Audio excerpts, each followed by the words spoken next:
ఒక అద్భుతమైనటువంటి మొక్క గురించి తెలుసుకుందాం. దీన్ని మోదుగ వృక్షం అని అంటారు. మనం వాడుక భాషలో దీన్ని మోతుకాకు అని అంటారు. లేదా ఈ పువ్వు చూడగానే మనకు ఇదొక కాషాయ వర్ణము, ఒక అరుణ వర్ణము ఛాయ లోపల, అంటే ఈ రంగు చూడగానే మన మనసు లోపల ఒక అద్భుతమైనటువంటి ఒక దైవీ భావన కలుగుతుంది. దీన్ని మనం వాడుక భాషలో గోగు పువ్వు అంటాం. ఈ ఆకు ఏదైతే ఉందో దీన్ని మోదుగ ఆకు అంటాం. అంటే దీని యొక్క ఉపయోగాలు, దీని యొక్క చరిత్ర చాలా పెద్దగా ఉంది. దీని యొక్క ముఖ్యమైనటువంటి విషయాలు, దీని యొక్క మెడిసినల్ వాల్యూసే కానివ్వండి, నేను దైవీ వృక్షం అన్నాను, అదేవిధంగా ఒక ఆయుర్వేద వృక్షం అన్నాను. దీని యొక్క ఉపయోగాలు సమూలము ఏమున్నాయో తెలుసుకుందాం.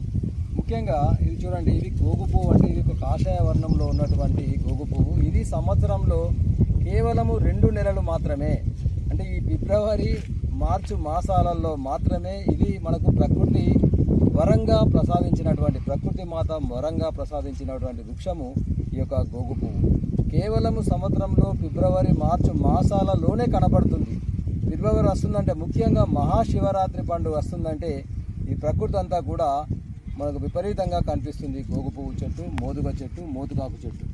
అయితే ఈ గోగు పువ్వులు ముఖ్యంగా శివరాత్రికి మహాశివునికి చాలా ప్రీతికరమైనటువంటిది కాబట్టి శివుడికి శివలింగం పైన ఖచ్చితంగా శివరాత్రి నాడు కనీసం 2 పువ్వులు మరి శివలింగం పైన ఉంచి శివుడికి ఆరాధించడం అనేటువంటిది. కాబట్టి ఈ శివునికి మహా ప్రీతికరమైనటువంటిది. శివరాత్రికి చాలామంది దీన్ని ఈ పువ్వుతోటి శివుడికి పూజించడం అనేటువంటిది ఇది ఒక ప్రధానమైనటువంటి విషయం. అట్లాగే దీని యొక్క హోలీ పండుగ నాడు నేను చిన్న ఉన్నప్పుడు చూస్తున్నాను. హోలీ పండుగ వచ్చిందంటే మేమందరము పిల్లలందరం కూడా అడవిలకు వెళ్ళి ఈ యొక్క గోగు పువ్వులను మరి తీసుకొని దీన్ని నీళ్ళ లోపట మరి కరిగించి, దీన్ని వేడి చేసి కరిగించి ఏదైతే రసం వస్తుందో ఆ యొక్క రసాన్ని హోలీ సీసాలలో పోచుకొని హోలీ రంగులుగా ఆడుకునేటువంటి వాళ్ళం. ఆ విధంగా ఇదొక గోగు పువ్వు, దీని యొక్క ఇంత చరిత్ర ఉంది. అంటే శివరాత్రికి కానివ్వండి, హోలీకి కానివ్వండి, ఈ 2 పండుగల తర్వాత ఇది మళ్ళీ ప్రకృతిలో కనిపించదు. అంటే సచ్ ఎ బ్యూటిఫుల్ నేచర్ మనకు ప్రకృతి మాత ప్రసాదించినటువంటి వరం. అదేవిధంగా ఇక్కడ చూస్తున్నాం మనం, ఇది మోతుగా చెట్టు యొక్క ఆకు ఏదైతే ఉందో ఈ యొక్క ఆకును చూడండి. మనము మన ఇళ్లలో పూర్వకాలం నుంచి కూడా మోతుగా ఆకుతోటి మనము ఏం చేస్తామంటే విస్తార్లు కుట్టుకుంటాం. అంటే ఇది చూడండి, ఇది పువ్వు ఎంత శ్రేష్టమైందో ఈ ఆకు కూడా అంతే శ్రేష్టమైనటువంటి. దీంతో విస్తార్లు చేసుకుంటే సహజమైనటువంటి ఈరోజు మనం పర్యావరణానికి నష్టం కలిగిస్తున్నటువంటి మరి ప్లాస్టిక్ ప్లేట్లకు బదులు పూర్వకాలం నుంచి కూడా మనము మన ఇళ్లలో మరి మోతుకాకుతోటి విస్తార్లు చేసుకొని ఎంతో మందికి జీవనోపాధి కూడా ఈ యొక్క విస్తార్లతోటి కలిగేటువంటిది. ఇప్పటికి కూడా కొన్ని గ్రామాల్లో దీన్ని విస్తార్లుగా కట్టి మరి విస్తార్లు చేసి అమ్మేటువంటి వాళ్ళు, ఎంతోమంది జీవనోపాధి పొందుతున్నటువంటి వాళ్ళు ఉన్నారనేటువంటి. అంటే ఈ మోదుగ యొక్క ఆకు కూడా ఎంత ముఖ్యమైనదో, అంటే మోదుగ చెట్టు యొక్క పువ్వు కానివ్వండి, మోదుగ యొక్క ఆకు కానివ్వండి. అదేవిధంగా మనము ఈ యొక్క చెట్టు యొక్క బెరడు చూడండి. ఈ యొక్క చెట్టు బెరడును తీసుకున్నట్టయితే ఈ యొక్క కాండం కానివ్వండి, ఇది సమూలమైనటువంటి దీని యొక్క మొత్తము బెరడు కానివ్వండి, కొమ్మలు కానివ్వండి, ఇది ఎండిన తర్వాత మరి దీన్ని మనం హోమము యజ్ఞము కాల్చినప్పుడు మర్రి, జువ్వి, మేడి ఇలాంటి దైవీ వృక్షాల యొక్క సమిధలను మనం యజ్ఞంలో మరి వేసి యజ్ఞం చేస్తాం. అంటే ఆ విధంగా దీని నుంచి వచ్చేటువంటి పొగ కూడా పర్యావరణానికి కాలుష్యాన్ని కలగకుండా పర్యావరణ రక్షణగా ఈ మోదుగ వృక్షము ఉంటుందనడంలో ఎలాంటి సందేహం లేదు. అంటే పూర్వకాలం నుంచి యజ్ఞము, హోమంలో కూడా దీని యొక్క సమిధలు వాడేవారు. ఆ విధంగా ఈ మోదుగ వృక్షము, గోగు పువ్వు చెట్టు మరి మహాశివరాత్రికి సంబంధించినటువంటి ప్రాధాన్యత గలది. మరి హోలీ పండుగలో దీన్ని రంగులు చల్లుకుంటాము. అదేవిధంగా దీన్ని ఆకులు విస్తారులుగా కుట్టుకొని భోజనం చేస్తాము. అదేవిధంగా దీని సమూలము, మొక్క, వృక్షము, కాడలు, సమిధలన్నీ కూడా యజ్ఞంలో కూడా వాడుకోవడం అనేటువంటి జరుగుతుంది.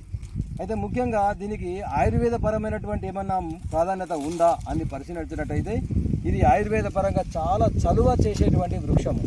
అంటే ఈ పువ్వులను మనము వరుగు చేసుకొని, అంటే ఇప్పుడు ఎండాకాలము ఎండబెట్టుకొని తర్వాత ఆ వరుగును ఎప్పుడైనా సరే చాయ్ పొడిలో వేసుకోవచ్చు, చాయ్ తాగొచ్చు.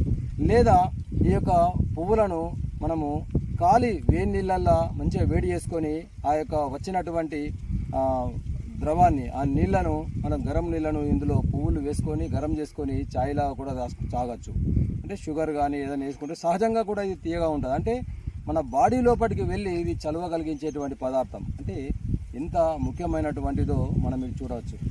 అదేవిధంగా అంటే ఇది సమూలమైనటువంటి ఇది ఒక అద్భుతమైనటువంటి వృక్షంగా మనకు ఈరోజు పరిచయం చేయడం అనేటువంటిది జరిగింది. ఇది అందరికీ మనకు తెలిసినటువంటి వృక్షమే, కానీ దీని యొక్క ముఖ్యమైనటువంటి విశేషాలు, దీని యొక్క ముఖ్యమైనటువంటి ఉపయోగాలు మీ ముందుకు తీసుకురావడం అనేటువంటిది, ఇది శివరాత్రి 2-3 రోజుల్లో రాబోతుంది కాబట్టి, దాని తర్వాత హోలీ కూడా రాబోతుంది కాబట్టి, అదేవిధంగా ఈ చెట్టుకు ఒక చరిత్ర కూడా ఉంది.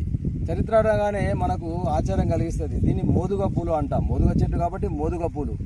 ఈ మోదుగ పూలు అనేటువంటి చరిత్ర ఎందుకు అంటున్నానంటే, మరి దివంగత దాశరథి రంగాచార్యులు గారు మోదుగ పూలు అనేటువంటి ఒక నవల కూడా రాయడం జరిగింది. ఆ మోదుగ పూలు అనేటువంటి నవల ఎంత సుప్రసిద్ధమైందో, అది ఎందుకు రాశారు అనేటువంటి తెలిస్తే మీరు ఆశ్చర్యపోతారు.